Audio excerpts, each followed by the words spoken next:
Hi అండి. అరకెళ్ళాక బొంగులో chicken తినకపోతే ఎలా ఉంటది? సో, అలాగనే మా హస్బెండ్‌కి రాత్రి అయిపోయింది. ఎవరు ఉండరు అని అన్నారండి.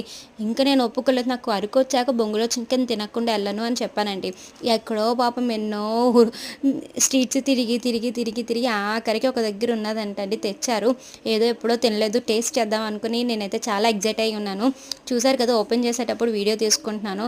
అండ్ మా చెల్లికి కూడా ఫోటోస్ తీస్తుంది ఒక పక్కనండి. ఆ ఒక్క చికెన్ కాస్ట్ వచ్చేసి 300 ఎంతో చెప్పారంట. సో, 280కి అలా ఇస్తాను. ఎందుకంటే అన్ సీజన్‌లో వచ్చాం కాబట్టి. అదే సీజన్‌లో వస్తే మాత్రం చాలా కాస్ట్ ఉంటదంట. చూసారు కదా! పావు కేజీ చికెన్ 280 రూపీసు.